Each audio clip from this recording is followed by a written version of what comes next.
ત્રીજા નેત્રથી કામને બાળ્યો. આ બે આંખથી કામ નથી બળતો. આ બે આંખથી તો માણસ સુંદરતાને જુએ છે ત્યારે એનો કામ ઉલટાનો વધે છે. કામને ખતમ કરવા માટે માનવીમાં વિવેકની ત્રીજી દ્રષ્ટિ ખુલવી જોઈએ. માટે ત્રીજું નેત્ર બતાવ્યું છે. બીજા અર્થમાં જોઈએ તો ત્રીજા નેત્રથી કામને બાળ્યો, કારણ કે આપણે ત્યાં 4 પુરુષાર્થમાં કામ એ ત્રીજું સ્થાન ભોગવે છે. ધર્મ, અર્થ, કામ, મોક્ષ. ધર્મ, અર્થ પછી કામ. કામનું સ્થાન ત્રીજું. ત્રીજા નંબરના કામને ખલાસ કરવા માટે પ્રત્યેક સાધકમાં ત્રીજી દ્રષ્ટિ પેદા થવી જોઈએ. કામ બળી ગયો, સંસારમાં હાહાકાર થઈ ગયો, ભોગી લોકો રડવા લાગ્યા, કામ નિર્મૂળ થયો, હવે જીવનમાં રસ જેવું કંઈ રહ્યું નહીં, અને યોગીઓ ઉત્સવ મનાવવા લાગ્યા કે આપણી સાધનામાં જે વિઘ્ન હતું એ ખલાસ થયું, હવે આપણી સાધના નિષ્કંટક બનશે. આમ સંસારભરનો કામ નિર્મૂળ થયો. કામદેવની પત્ની રતિ, પતિ બળી ગયો એ સમાચાર મળતા વિધવા થઈ રડતી રડતી શંકરજીની પાસે આવી.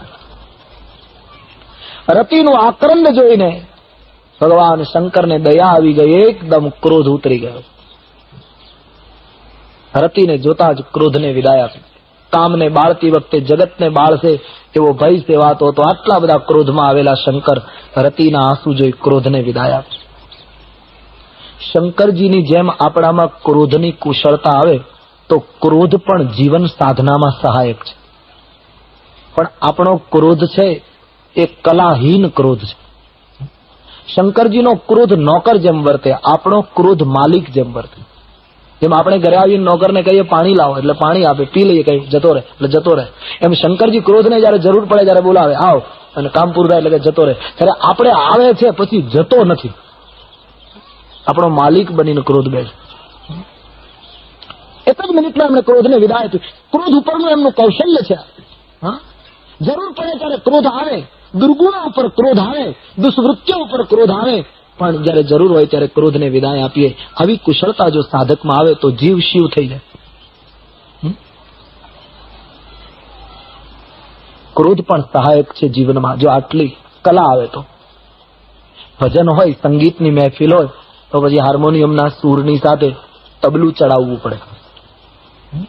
એના સ્વરમાં લેવા માટે તબલું ચડાવે. પણ એ તબલું ચડાવેલું ક્યાં સુધી રખાય? ભજનનો પ્રોગ્રામ પૂરો થાય ત્યાં સુધી. પછી પાછું તબલું ઉતારી નાખવું પડે, નહીતર એ ફાટી જાય. એમનું ચડાવેલું ન રખાય. સંગીતની મહેફિલ હોય ત્યાં સુધી ચડાવવાનું, પૂરું થાય એટલે ઉતારો. એમ મસ્તકનું તબલું પણ જરૂર પડે ત્યારે ચડાવો, કામ પૂરું થાય પછી ઉતારી નાખો. પણ ઘણાના તબલા 24 કલાક ચડેલા રહે. એને સંસારમાં કેટલાયના જીવન સંગીતને બેસુરા કરી નાખ્યા.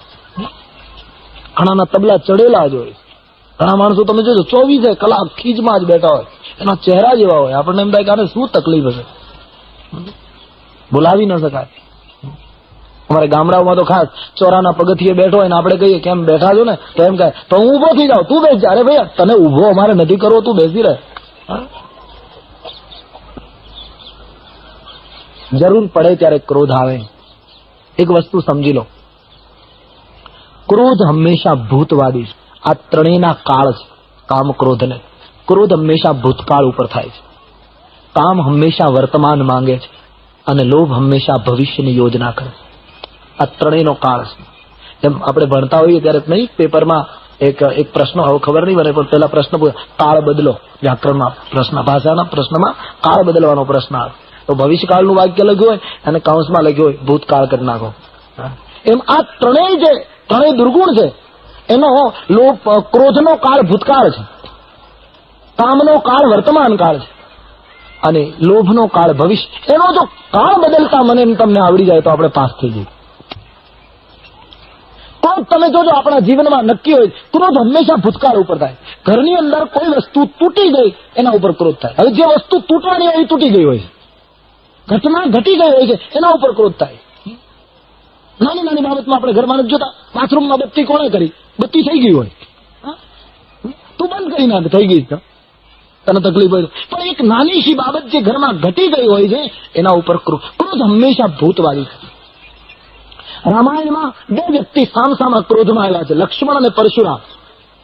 છતાં લક્ષ્મણનો ક્રોધ ધન્ય બન્યો, પરશુરામનો ક્રોધ ઘાતકી બન્યો. કારણ કે પરશુરામનો ક્રોધ ભૂતવાદી છે. ધનુષ્ય કોણે તોડ્યું?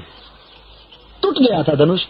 ત્યારે લક્ષ્મણનો ક્રોધ ભવિષ્યવાદી છે. લક્ષ્મણ એટલા માટે ક્રોધ કરે કે જો હું ક્રોધ કરું તો રામ ઉભા થાય, રામ ઉભા થાય તો ધનુષ તૂટે, ધનુષ તૂટે તો સીતા જયમાળા પહેરાવે, સીતા જયમાળા પહેરાવે તો જગતનું કલ્યાણ થાય.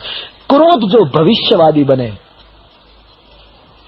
હું સહેજ જો આંખ લાલ કરું તો મારા સંતાનનું ભવિષ્ય સુધરી જાય, આ માટે જો ક્રોધ થાય તો એ ક્રોધ જીવન માટે થોડોક ઉપયોગી ગણાશે. અને કામ હંમેશા વર્તમાનવાદી. કોઈ પણ વસ્તુ પર કામ ના જાગે એટલે એમ થાય આ મને અત્યારે જ મળે, કામનો કાળ વર્તમાન, મને અત્યારે જ પ્રાપ્ત થાય. અને લોભ હંમેશા ભવિષ્યની યોજના કરે કે હું આટલું ભેગું કરું તો મને ભવિષ્યમાં મુશ્કેલી ન થાય. આ ત્રણેયનો કાળ બદલો.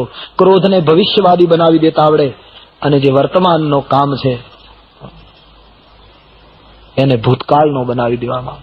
ભૂતકાળના દ્રશ્યો, ભૂતકાળના અનુભવો કે જેટલા જેટલા કામનામાં ડૂબ્યા છે એનું પતન થયું, એને જો ભૂતકાળવાદી બનાવીને જોવામાં આવે તો કામ ધન્ય બને અને લોભને વર્તમાન બનાવી દો. હા, માણસ છે, લોભ થાય, પણ આ ઘડીએ હું આગલી મિનિટનો વિચાર નહીં કરું, અત્યારે મેં કરી લીધું, ચાલો.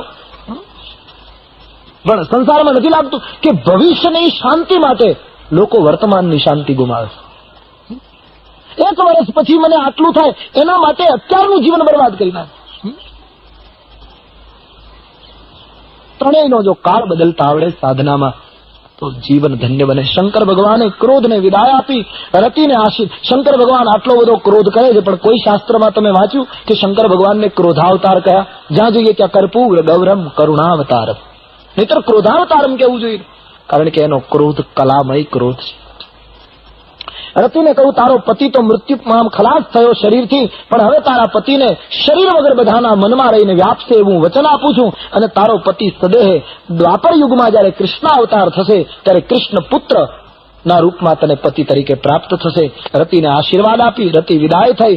તમામ દેવતાઓ શંકર ભગવાન ક્રોધ કામને બાળીને બેઠા છે, અવસર જોઈને આવે છે. દેવતાઓ નિવેદન કરવાના